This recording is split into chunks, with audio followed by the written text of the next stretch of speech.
Meus amigos, estamos recebendo a amiga Beth. Ela veio para passar o tema Dia dos Professores, em homenagem a todos os nossos professores, nossos mestres, né? E eu queria mandar uma mensagem para todos os meus professores, não vou lembrar os nomes, né? Tanto, queria mandar uma mensagem para a professora Sueli, que foi minha professora de matemática no colegial, né? Que ela faz palestra, né? Que faz um tempão que ela não faz para nossa casa. Professora, muito obrigado por você ter feito parte da minha vida e por ter me ajudado a se formar. Deus te abençoe e te dê muita luz. Então, espero que você consiga assistir esse vídeo, né? Eu te agradeço e agradeço a todos os professores que fizeram parte da minha vida e aos professores que são de academia, que são bons lá, que também fazem parte da minha vida para me ajudar no exercício. Muito obrigado a todos. E boa noite, Brasil, boa noite, inscritos, boa noite, França. E é isso aí, é com você, amiga. Obrigado, viu? Boa noite, amigos queridos. É uma alegria imensa estar aqui. Como o Rodrigo falou, estamos imensamente gratos a todas as pessoas que passaram pela nossa vida, nos ensinando. Que Deus os abençoe. Pedimos também aos mentores do SEAC, aos nossos mentores, que estejam conosco nos próximos instantes, nos inspirando para que possamos passar um pouquinho dos ensinamentos desses grandes mestres da história. Senhor, se conosco.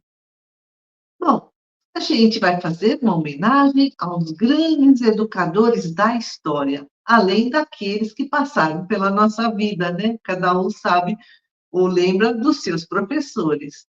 Então, pedagogia, né? O pedagogo é o condutor de crianças, aquele que ajuda a conduzir o ensino. E pedagogia vem do grego paidagogos. Paidos significa criança e agodé significa condução. Então, pedagogo conduz, né?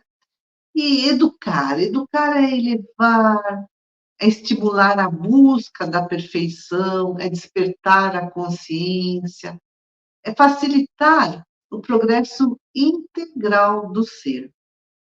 E a educação é toda a influência exercida por um espírito, seja encarnado ou desencarnado, sobre outro. Então, nossos mentores também são nossos professores, nossos educadores, né? Despertam a nossa consciência, otimizam o nosso processo evolutivo. A educação acontece nas relações interpessoais, né? O adulto ensina a criança ensina o adulto.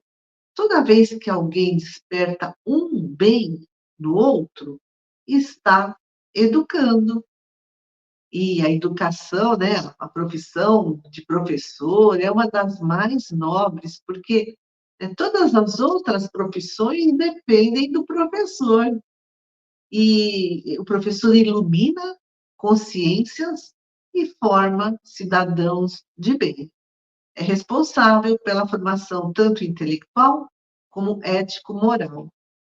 E os professores acabam sendo espelhos para os seus alunos, tanto na sala de aula como fora da sala de aula. Por isso que o professor deve ser um modelo de conduta, um exemplo de vida, para que os alunos produzam belos frutos. Que frutos são esses? Desenvolvam a própria autoestima, desabrochem as suas potencialidades, a sua criatividade, a sua proatividade, a sua independência. Antigamente, os professores passavam informação, passavam fórmulas prontas. Mas como tudo evolui, a educação também evoluiu. Hoje, a missão do professor é passar essas informações, mas de forma a estimular a reflexão, a visão crítica daquilo que ele traz, né? Para ensinar os seus alunos a pensarem por si mesmos, a questionarem, a aprenderem a discernir, e assim desenvolver suas próprias opiniões e desenvolver a sua criatividade.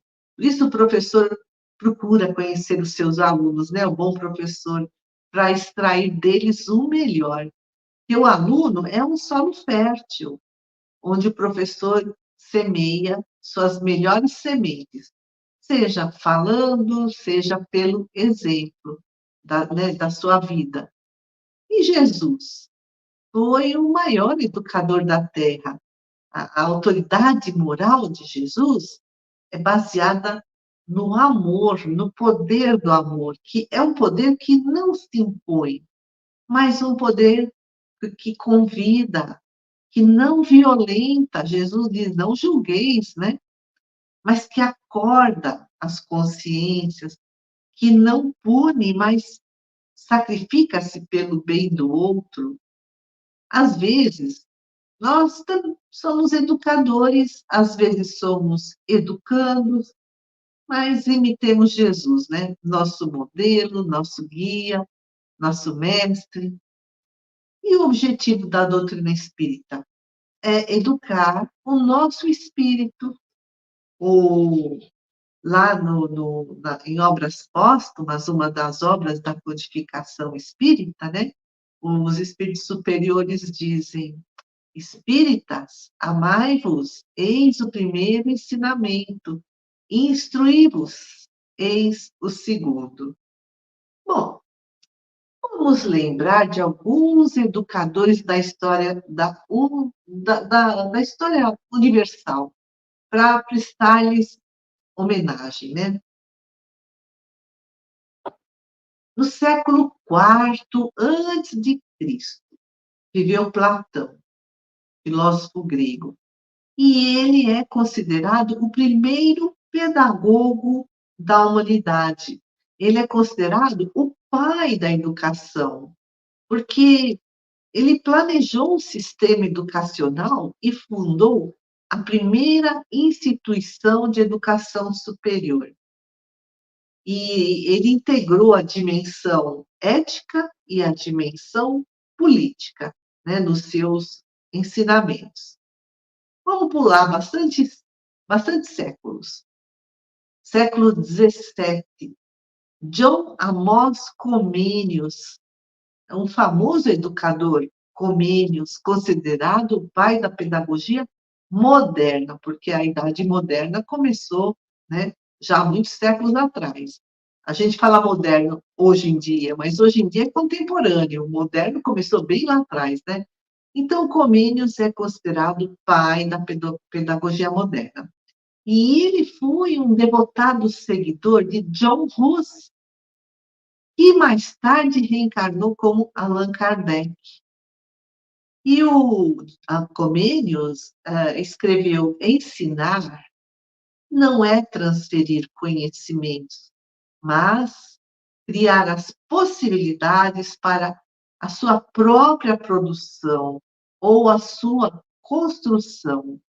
Possibilitar ao aluno, né, ele mesmo construir o seu futuro, fazer suas próprias escolhas, desenvolver a sua criatividade. Então, ele, segundo Comenius, a construção do homem de bem é que vai transformar a sociedade numa sociedade mais justa.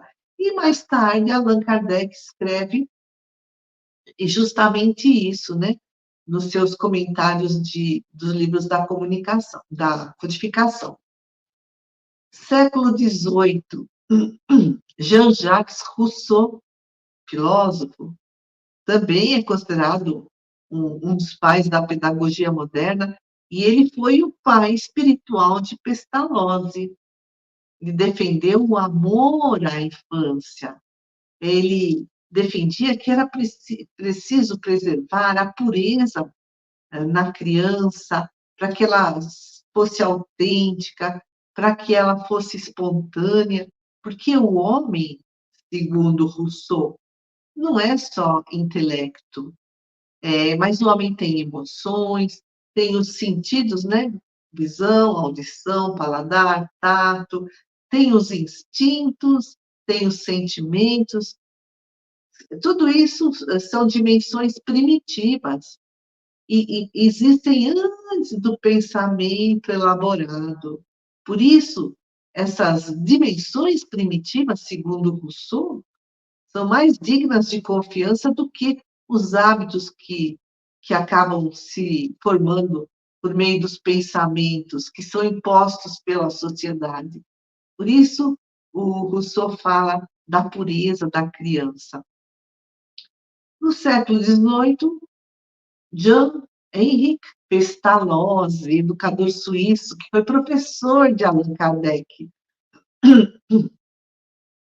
ele dizia que o educador deve olhar o ser humano e ver nele a sua verdadeira dignidade de ser um ser espiritual, né? O ser humano deve ser levado à sua essência, e esse deve ser o alvo atingido pela educação por meio do amor. E o Pestalozzi escreveu que a finalidade última do cristianismo é o quê? Educar a humanidade. Olha aqui, né? Fantástico. Porque a base, né, do cristianismo é a fé, a esperança, a caridade, o amor. E Pestalozzi mostrou que o poder do educador é proporcional à grandeza do seu amor pelo aluno. Quanto mais ele ama o aluno, quanto mais ele entende o aluno, mais um aluno se transforma, mais se torna uma pessoa de bem. E também o poder do educador é proporcional ao reconhecimento que ele tem da liberdade de escolhas do educando. Não assim, escolhe o que quiser, para mim tanto faz. Não, isso é indiferença. Mas o respeito às escolhas da criança, do jovem, para que eles encontrem o seu próprio caminho. São, né, ideias bastante avançadas na área da educação. E Paulo de Tarso, lá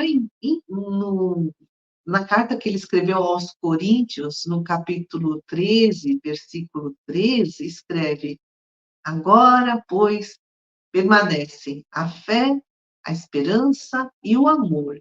Estes três, porém o maior destes é o amor. E o Pestalozzi defendia que o melhor método pedagógico é o amor. Ele escreveu: o educador deveria inspirar-se primeiramente no amor a Deus, o amor que Deus tem pelos seres humanos, cuja característica principal é a incondicionalidade. Então, Deus nos ama incondicionalmente. E, segundo Pestalozzi, o educador deveria se inspirar nesse amor que Deus tem por nós, nesse amor incondicional, e também procurar amar os seus alunos de forma incondicional, respeitando, né, as escolhas que eles fazem, a liberdade de seguir o próprio caminho. E no século XIX, Denisard, Hippolyte Léon Rivail, que mais tarde assumiu o pseudônimo de Allan Kardec, foi discípulo de Pestalozzi, lá na Suíça, no castelo de Yverdon. O Rivail, o professor Rivail, ele também foi um educador, inclusive ele auxiliou na reforma do ensino, tanto na França como na Alemanha. E ele ministrou cursos gratuitamente às pessoas menos favorecidas, cursos de química, de física, de anatomia comparada, de fisiologia, de matemática, de astronomia, de retórica e da língua francesa. Olha, né? Que leque de conhecimentos. Ele foi escritor, tradutor, falava muitas línguas, publicou muitas obras sobre educação, e ele lutou muito pela democratização do ensino público lá na França, para que, né, todos tivessem um acesso à educação gratuita. E mais tarde, como Allan Kardec, ele codificou a doutrina espírita. E escreveu Allan Kardec, o professor Rivail, né? A educação é uma arte particular, bem distinta de todas as outras, e que, por consequência, exige um estudo especial, né? Então, o professor está sempre se atualizando, sempre estudando, exige disposição, exige qualidades morais, porque o professor é um espelho para o aluno, né? Exige paciência, exige sabedoria a toda prova, e exige firmeza misturada à doçura. Tudo isso foi influência de Pestalozzi, né? Porque foi o professor foi professor de Rivail. E outro grande nome, né, da educação é Paulo Freire, pai da pedagogia progressista. Foi educador, foi filósofo brasileiro. Ele é considerado um dos pensadores mais notáveis na história da pedagogia mundial. Ele é o brasileiro mais homenageado no mundo todo. Ele recebeu 29 títulos de doutor honoris causa, dado por diversas universidades da Europa, da América. Ele recebeu muitos prêmios, inclusive um prêmio bastante importante, Educação pela Paz, da Unesco, que é a Organização das Nações Unidas para a Educação, Ciências e Cultura. E Paulo Freire é o patrono da educação brasileira. Publicou muitos livros, inclusive um bastante conhecido, Pedagogia do Oprimido, foi traduzido em vários idiomas, né? E ele era muito comprometido com as classes populares. Ele é que idealizou a alfabetização para jovens e adultos, o EJA, né? Que ainda, né? Que tem no nosso país. E ele, para ele, né? Todo o processo educativo deve partir da realidade do aluno, porque não adianta trazer, né, para as crianças que às vezes moram na periferia ou numa região pobre do país, não adianta levar para eles ideias de crianças que vivem a classe média, a classe alta. Então, a educação deve partir da realidade do aluno. Com isso, Paulo Freire revolucionou o ensino no Brasil. Ele criou uma filosofia da educação, a pedagogia voltada à prática e à ação transformadora, né? Não basta só jogar o conhecimento, tipo um depósito bancário, né? A criança só recebe. Não, ela também pratica, né? E com isso se transforma. A educação, então, deve estar, segundo ele, conectada ao cotidiano do aluno, né? À experiência que ele tem, justamente para transformar a teoria em prática. O Paulo Freire valoriza, ele já faleceu, né? Mas a sua teoria valoriza a horizontalidade. Os alunos aprendem com os professores aprendem com o aluno, né? Um não é mais importante do que o outro. E aprende na base do diálogo, de uma forma não sectária. Assim, o professor está aqui, ele sabe tudo, o aluno está aqui, não sabe nada. Não, nessa horizontalidade, né?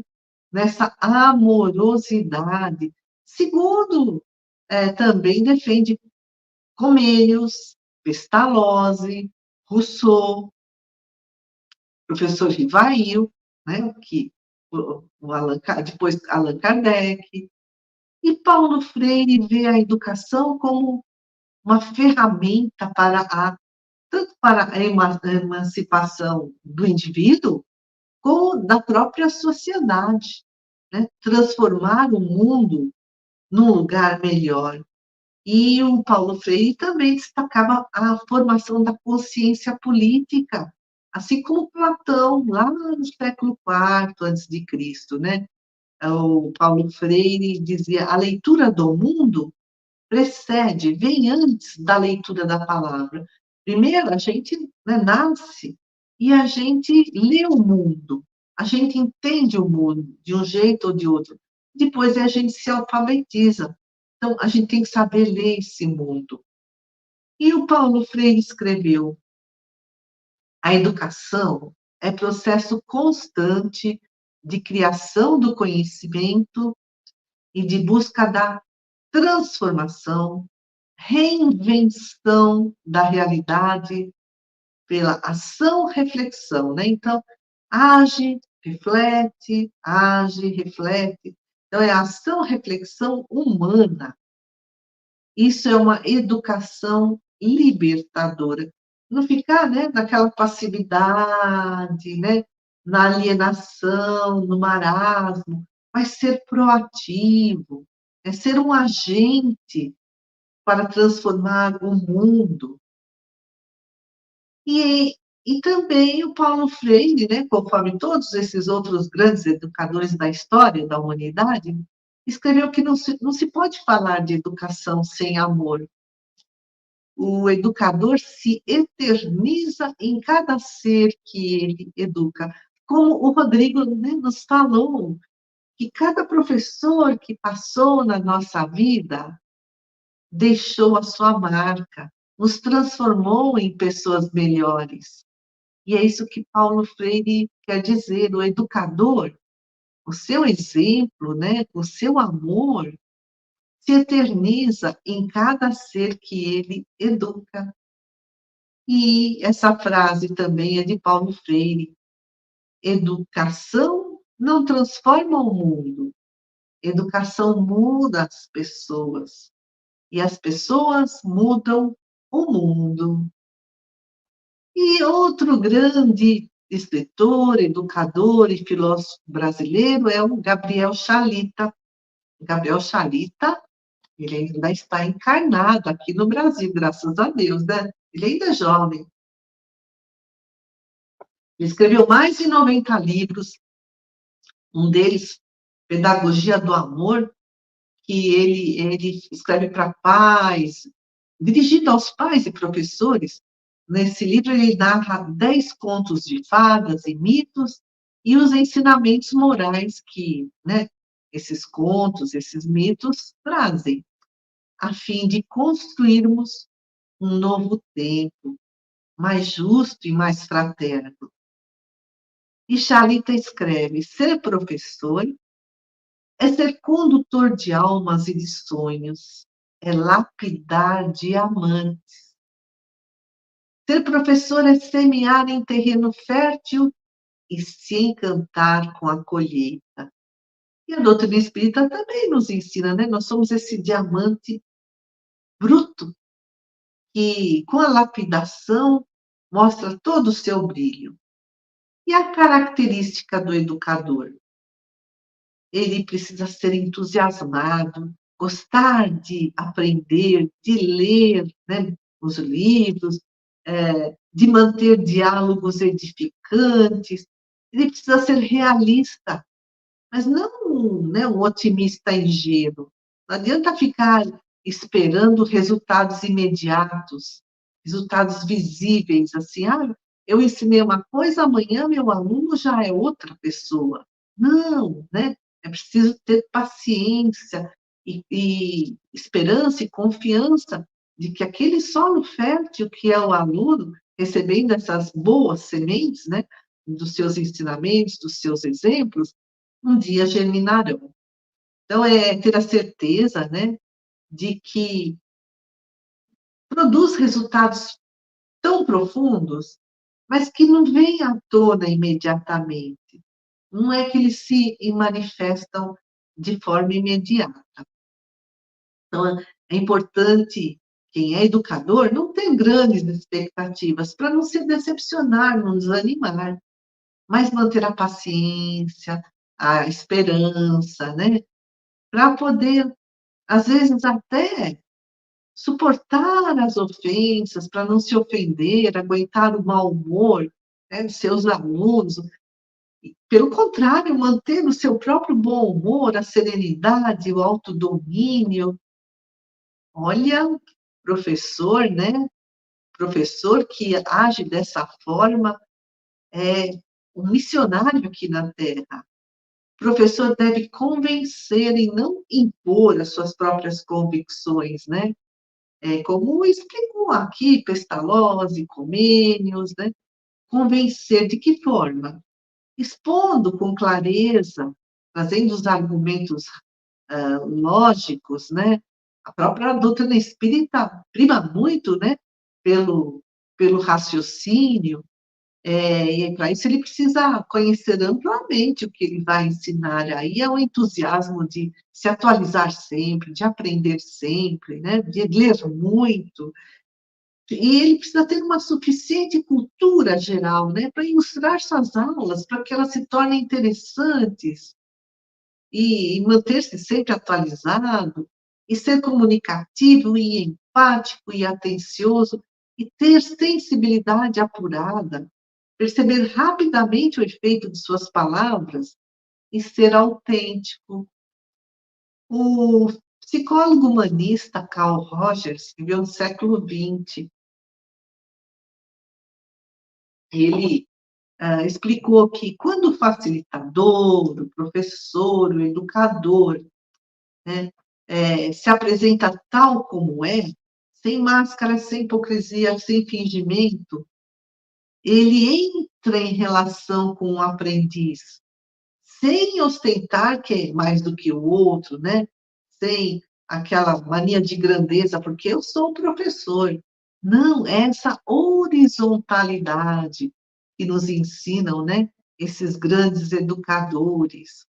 E aí o Carl Rogers escreveu: o nosso agir carrega o acervo de princípios de quem realmente somos.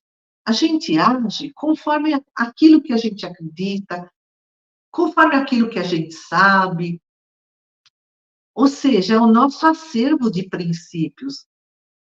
Por isso que é tão importante que o educador, antes de tudo, seja um autoeducador. A autoeducação, o autoconhecimento, a autotransformação é importante para todo mundo, mas para o educador é primordial. E a Dora Encontre, ela é muito famosa, escritora, ela escreveu o livro O Amor Pedagógico, ela é uma palestrante espírita muito famosa, uma educadora. E ela fala assim: olha, amor pedagógico, isso é um pleonasmo, né? É chover no molhado, como dizem, né? Porque o amor sempre é educativo. Aí, né, a gente aprendeu, né, com esses autores, com esses pensadores. O amor desperta a essência divina que está dormindo no outro, no aluno, no educando. E amor é doação, é passar o que sabe, sem interesses, é esse amor incondicional, né? E sem querer modelar o outro à própria imagem. Isso é orgulho. E como Pestalozzi, né, também dizia, é preciso respeitar as escolhas dos alunos. O amor não se melindra, então, por isso que não faz exigências, não fica esperando, né, mais do que o aluno pode dar, e é sempre um motivo de alegria. O amor está engajado na felicidade alheia, deseja a felicidade alheia. Não mede esforços, não mede sacrifícios em proporcionar todas as oportunidades de crescimento espiritual no outro, e também no crescimento, né, intelectual, moral. Esse é o amor que se sublimou, né? Esse amor sem interesses, esse amor incondicional. Por tudo isso, né, a nossa sincera homenagem e gratidão a todos os professores que passaram pela nossa vida, a todos os professores do mundo todo, que transformam pessoas, porque as pessoas transformam o mundo, como nos ensinou Paulo Freire. Então, amigos queridos, elevemos o pensamento ao mais alto, pedindo a Deus, a Jesus, aos benfeitores espirituais, que derramem a sua luz a todos os educadores do mundo inteiro, e não só os educadores, mas todos aqueles que desejam se tornar pessoas melhores. Vibremos pela paz mundial, por todas as nações, pelos seus governantes, por aqueles que estão passando por momentos de dificuldade, por aqueles que estão retornando à pátria espiritual. Vibremos também pelos trabalhadores do bem, por aqueles que trabalham pela paz, pela concórdia, pela união, pela fraternidade, pela solidariedade, que eles recebam o nosso mais profundo amor. Vibremos por todos que aqui estamos, trabalhadores do SEAC, encarnados e desencarnados. Vibremos por nós e pelos nossos familiares. E agradecemos, Jesus amado, por ser o nosso grande educador, através de suas parábolas e seus exemplos, mudou a história do mundo, dividiu a história do mundo e segue nos ensinando com esse amor incondicional. Nós te agradecemos, Jesus amado, por toda essa oportunidade de aprender, agradecemos pela nossa vida e pedimos para que possamos continuar bastante entusiasmados nesse autoaprendizado, nessa autoeducação, e que ajuda-nos, Senhor, a nos transformarmos em homens e mulheres de bem, a sermos pessoas melhores, a transformar o mundo num mundo melhor. Que assim seja. Amigos queridos, agradeço imensamente a atenção de todos. Uma boa noite.